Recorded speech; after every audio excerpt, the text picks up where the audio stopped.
আসসালামু আলাইকুম। সংবাদে আপনাদের সবাইকে স্বাগত জানাচ্ছি। আমি ফিরোজ তোহা। শুরুতেই আরবে কেবলস সংবাদ শিরোনাম। আবারও মধ্যপ্রাচ্যে ভয়াবহ তৃতীয় বিশ্বযুদ্ধ শুরু হয়ে গেছে। দখলদার ইসরায়েলি বাহিনীকে কোনোভাবেই ছাড় দিচ্ছে না ইরান। চলছে হামলার পর হামলা।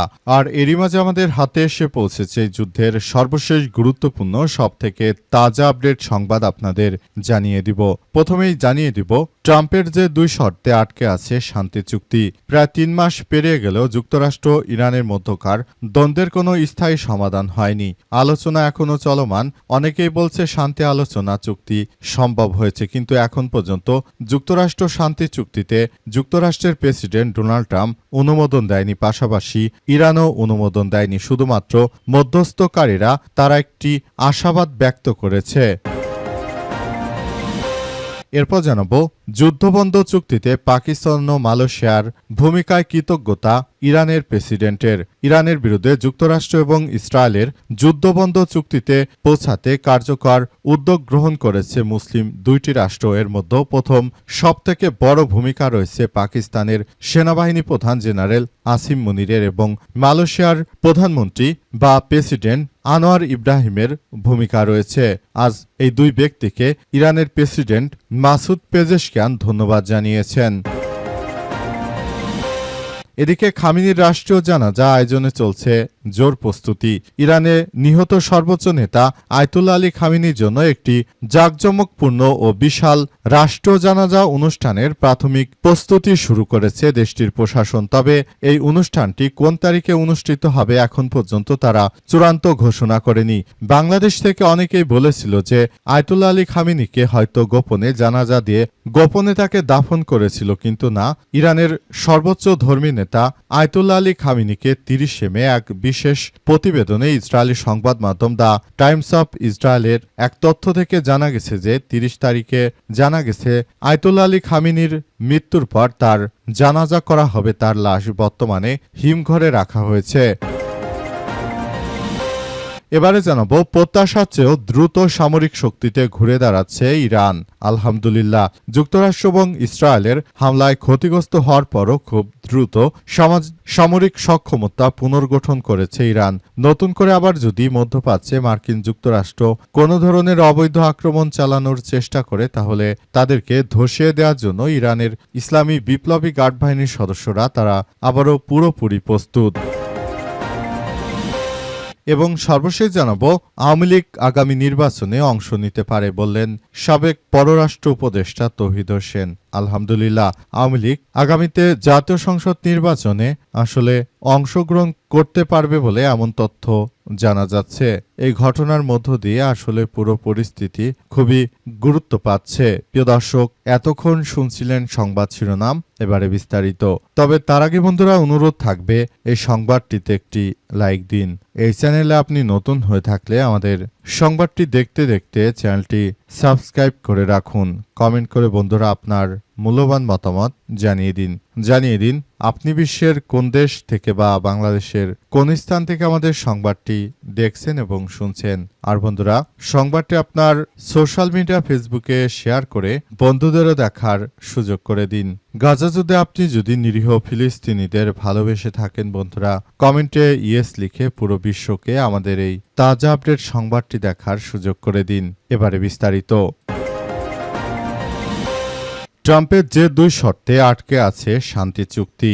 প্রায় ৩ মাস পেরিয়ে গেল যুক্তরাষ্ট্র এবং ইরানের মধ্যকার দ্বন্দ্বের কোনো স্থায়ী সমাধান আসেনি। আলোচনা এখনও চলমান। গত এপ্রিলে মার্কিন প্রেসিডেন্ট ডোনাল্ড ট্রাম্প ইরানের সঙ্গে প্রায় ২ মাসের যুদ্ধবিরতি ঘোষণা করেছিল। এই যুদ্ধবিরতির মেয়াদ আরও বাড়ানো যায় কিনা তা কূটনৈতিক পর্যায়ে আলোচনা চলছে। বার্তা সংস্থা রয়টার্স জানিয়েছে যে ট্রাম্পের দেয়া দুটি মূল শর্ত এখনও একমত হতে পারেনি ইরান। ফলে শান্তি চুক্তি আটকে আছে। শীঘ্রই হোয়াইট হাউসে বসে ইরানের প্রস্তাবগুলো নিয়ে বড় সিদ্ধান্ত নেবেন যুক্তরাষ্ট্রের প্রেসিডেন্ট ডোনাল্ড ট্রাম্প। আজ মার্কিন প্রেসিডেন্ট জানিয়েছেন যে হোয়াইট হাউসের একটি নিরাপদ কক্ষে বৈঠক করে তিনি ইরানের প্রস্তাবের বিষয়ে সিদ্ধান্ত নেবেন। ইরান তার প্রস্তাব যুদ্ধবিরতির মেয়াদ আরও বাড়ানোর কথা বলেছে। তবে মার্কিন যুক্তরাষ্ট্রের প্রেসিডেন্ট ডোনাল্ড ট্রাম্প তিনি এখন পর্যন্ত এ সম্পর্কে জানলেও কোনো অনুমোদন দেননি। সুতরাং সুতরাং বিষয়গুলো নিয়ে অনেকেই আসলে এখনো একরকম অস্পষ্টতার মধ্যে রয়েছে। মার্কিন যুক্তরাষ্ট্রের প্রেসিডেন্ট ডোনাল্ড ট্রাম্প তিনি আসলে কি করতে চলেছেন সেই বিষয়গুলো এখন পর্যন্ত স্পষ্টভাবে জানা যায়নি। বিষয়গুলো কি হতে চলেছে না হতে চলেছে সেটি আসলে কিভাবে কি তিনি করবেন এবং এই যুদ্ধবিরতি কার্যকর হলে আদতে মার্কিন যুক্তরাষ্ট্র কতটা লাভবান হতে পারবে সেসব বিষয়ে আসলে এখন পর্যন্ত সবাই তারা পুরোদমে কার্যক্রম চালাচ্ছে। পুরো মধ্যপ্রাচ্য জুড়ে মার্কিন যুক্তরাষ্ট্রের এই সব সন্ত্রাসী কার্যক্রমগুলো কেউই মেনে নিচ্ছে না। মোট কথা মধ্যপ্রাচ্যে আবারও মার্কিন যুক্তরাষ্ট্রে যে আধিপত্যবাদ ছিল সেগুলো ধূলিসাৎ করে দিয়েছে ইরানের ইসলামী বিপ্লবী গার্ড বাহিনীর সদস্যরা। তারা মার্কিন যুক্তরাষ্ট্রের এসব সন্ত্রাসী কার্যক্রমগুলোকে ধূলিসাৎ করে দিয়েছে এবং তারা এভাবেই কার্যক্রম চালিয়ে মূলত মার্কিন যুক্তরাষ্ট্রের এই সন্ত্রাসী কার্যক্রমগুলোকে তারা একদম ধূলিসাৎ করে দিয়েছে। মার্কিন যুক্তরাষ্ট্র এখন চাইলেও আগের অবস্থানে যেতে পারছে না, কারণ ইরানের বিপ্লবী গার্ড বাহিনীর সদস্যরা তারা এক আল্লাহ ছাড়া কাউকে ভয় পায় না। তারা দখলদারদের বিরুদ্ধে পৃথিবীর ইতিহাসের সবথেকে বড় কার্যকর পদক্ষেপ গ্রহণ করেছে। এতে মার্কিন যুক্তরাষ্ট্রের দখলদার বাহিনীর অবস্থা খুবই শোচনীয় পর্যায়ে চলে গেছে বলে এমন তথ্য সামনে এসেছে।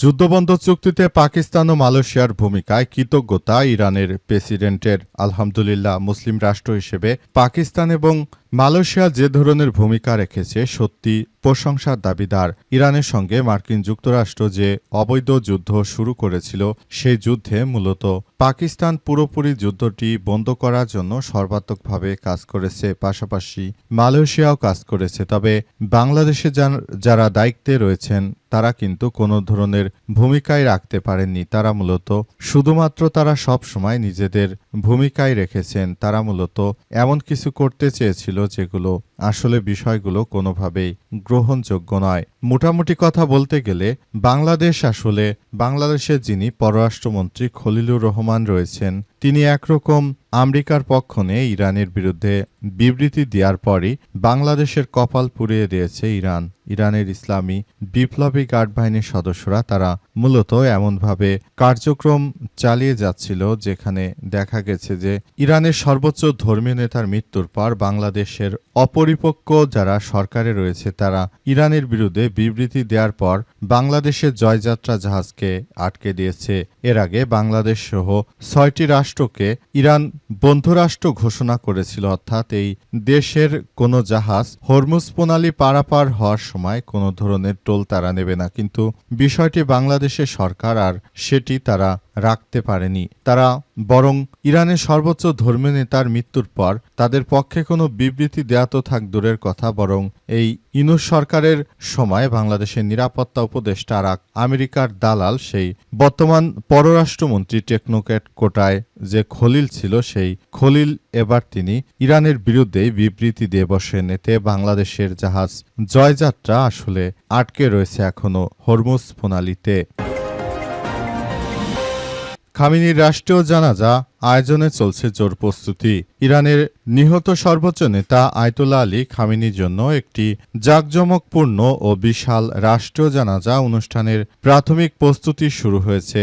দেশটির প্রশাসনের পক্ষ থেকে জানানো হয়েছে, তবে এই অনুষ্ঠানটি ঠিক কোন তারিখে অনুষ্ঠিত হবে সে বিষয়ে এখনো চূড়ান্ত কোনো সময়সূচি ঘোষণা করা হয়নি। আজ এক বিশেষ প্রতিবেদনে ইসরায়েলি সংবাদ মাধ্যম দ্য টাইমস অফ ইসরায়েল এই তথ্য নিশ্চিত করেছে। ইরানের রাষ্ট্র টেলিভিশনের একটি প্রতিবেদনে বলা হয়েছে যে সাবেক শীর্ষ নেতার জানাজা এবং স্মরণসভা সফলভাবে সম্পন্ন করতে ইতিমধ্যে একটি বিশেষ উচ্চ পর্যায়ের কমিটি গঠন করা হয়েছে। তেহরানের ইসলামিক প্রচার সমন্বয় পরিষদের প্রধান মোহসেন মাহমুদি রাষ্ট্রীয় গণমাধ্যমকে জানিয়েছে যে বিভিন্ন সরকারি সংবাদ সংস্থা ও সংশ্লিষ্ট দপ্তরগুলো এই জানাজা আয়োজনের জন্য প্রয়োজনীয় পরিকল্পনাগুলো গ্রহণ এবং মাঠ পর্যায়ে প্রস্তুতিমূলক কাজ শুরু করে দিয়েছে।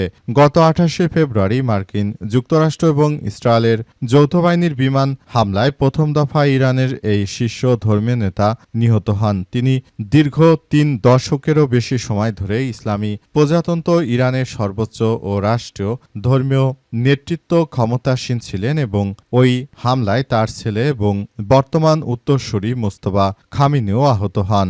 নতুন দায়িত্ব গ্রহণের পর থেকে নিরাপত্তার কারণে মোস্তফা খামেনি প্রকাশ্যে খুব একটা আসতে দেখা যায়নি। দেশটির চলমান চরম যুদ্ধ পরিস্থিতির কারণে খামেনির রাষ্ট্রীয় জানাজা আয়োজনের প্রক্রিয়াটি বারবার পিছিয়ে দেওয়া হয়। এর আগে এপ্রিল মাসে তার স্মরণে তেহরানে একটি বিশেষ শ্রদ্ধা অনুষ্ঠানের আয়োজন করা হয়েছিল।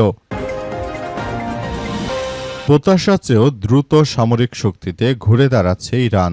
যুক্তরাষ্ট্র এবং ইসরায়েলের হামলায় ক্ষতিগ্রস্ত হওয়ার পর খুব দ্রুত সামরিক সক্ষমতা পুনর্গঠন করছে ইরান। এমনকি যুদ্ধবিরতির মধ্যেই আবার ড্রোন উৎপাদন শুরু করেছে তেহরান। মার্কিন গোয়েন্দা সূত্রের বরাতে এমন তথ্য নিশ্চিত করেছে সিএনএনের প্রতিবেদনে বলা হয়েছে যে এপ্রিলের শুরুতে কার্যকর হওয়া 6 সপ্তাহের যুদ্ধবিরতির সময় ইরান নতুন করে কিছু ড্রোন উৎপাদন শুরু করেছে। মার্কিন গোয়েন্দা মহলের ধারণা ছিল এই পুনর্গঠন প্রক্রিয়ায় আরও দীর্ঘ সময় লাগবে, তবে ইরান তাদের সামরিক অবকাঠামো পুনর্গঠনের প্রত্যাশার চেয়ে অনেক দ্রুত গতিতে এগুচ্ছে।